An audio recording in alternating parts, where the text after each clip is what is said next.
Well, here we are back in a cave on the banks of the Dordogne River in France, thousands of years ago. And there's plenty of hair, as you can see, on the gentleman, but no hat and no hairdo to speak of. That hair is really interfering with his business. Nearby, the cave woman, his wife, is grilling a fish over an open fire. Now, the caveman is very plainly bothered by that hair that is growing so plentifully on his head in all directions. Suddenly he looks over toward the fireplace and he sees the surviving backbone of a fish that has been eaten.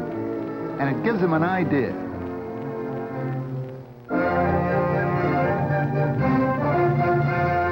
Now, I don't say that we have proof that this happened, but it could have happened, and some such original discovery must have been made.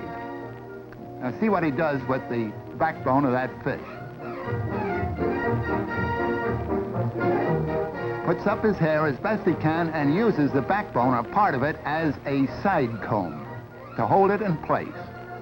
Let's imagine, at least, that that was the first hairdo. Now we slip forward a few thousand years to the time of the Babylonians in the Near East. See what kind of hairdos they had. Well, they not only curled their hair, but they curled their beards, too. It was a religious rite with them. Now we go over to the land of the Egyptians, about 2,500 years B.C., and notice a change. They shaved their heads completely, and they shaved their beards, too. But they wore an artificial beard made out of wood or horn or some such material. And the women, too, shaved their heads and wore wigs. Now, of course, we're talking about the aristocracy, the noble people and the rulers of those days, not the poor people. And here's an Egyptian woman with the kind of imitation hair or wig that was worn by the high-born ladies of those days. Another thing about the Egyptian women of those days was that the higher the headdress they wore, the more noble their blood was supposed to be. So you can see there was quite some competition among the ladies in a vertical way. Really getting high in some of these. Another peculiar thing was that when the princesses or queens acted in an official way, they too wore an imitation beard on their chins. Now we're coming forward to the Grecian days. And of course, we know all about these from drawings and paintings of the old days and written descriptions. And many of these pieces, by the way, are actual survivals of those periods and have been preserved in antique shops and in museums. This is the Greek style of hairdo.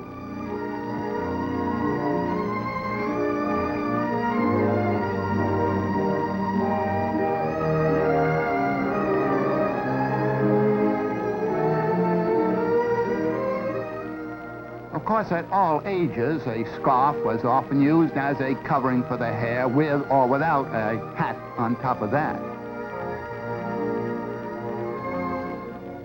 Now we're coming forward to the Roman days. There is a Roman painting, and a peculiar place for it. It's on the bald sconce of a Roman.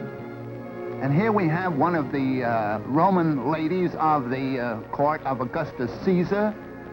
And this is the kind of wig that she wore. A very dark wig. Now she sees her handmaiden there with a very blonde head of hair and plentiful, and she decides to change her mind and get a blonde wig. Whereupon the poor handmaiden has her hair cut off and made into a wig for the patrician Roman lady. Here we see her now with a blonde wig.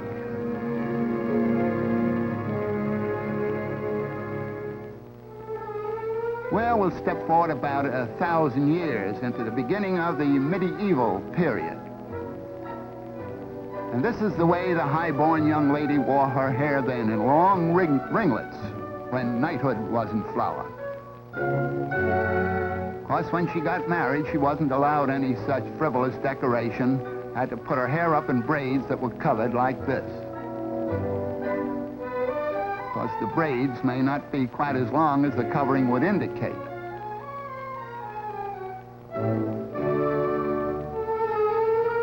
Just a little added decoration.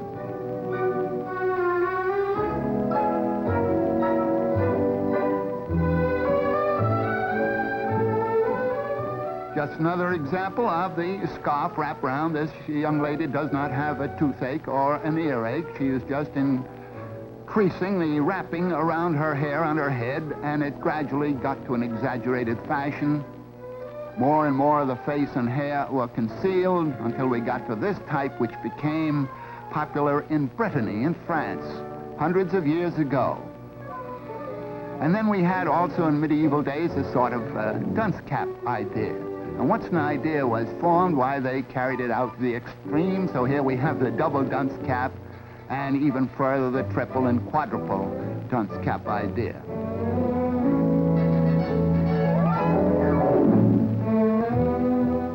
And of course, further decorations were added.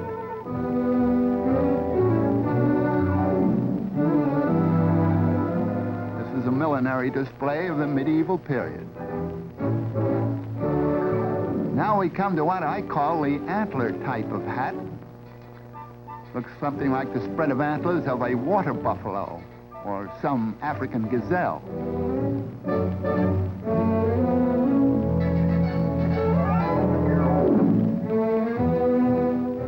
And this might be the ox type of decoration.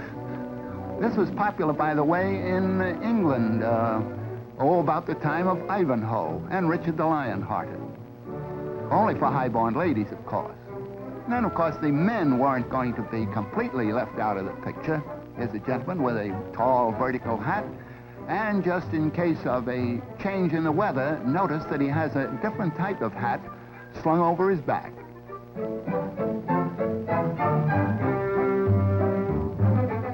Well, we're coming down through the ages a little bit, but not making much progress in the millinery department. This chap has a whole counter's worth of cloth on his head.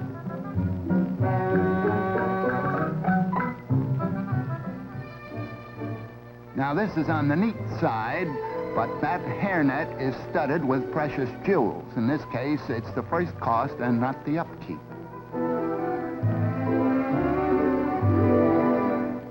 Here we have what is often called a Holbein type of hat, because that famous painter gave us many canvases with models wearing that kind of picture hat. But Franz Hals and other famous painters also gave us their studio portraits with the same type of millinery decoration. Here's quite a different type. The hat is small, but the beard more than makes up for it. Now, this is really neat. I say I'm no judge of ladies' hats, but this is the type I like anyhow. It'd be good in a high wind. Notice that the ruff is now coming in around the neck there. That would be around 1550, 1600 and through there. Just imagine all the handwork that went into the ironing of a ruff of that type. Many of the pictures by Van Dyck feature these ruffs.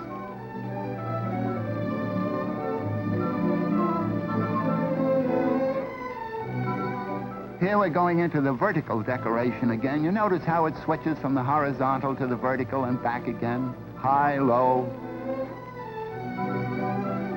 Oh, and also we are coming into the corseted era, and in some of those old days they actually wore iron corsets. Of course, the whaling captors soon relieved the iron of its duty by bringing in the whalebone.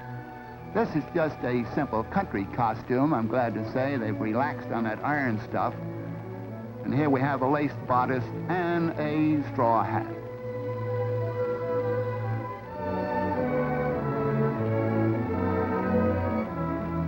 Now we're coming into the 17th and 18th centuries.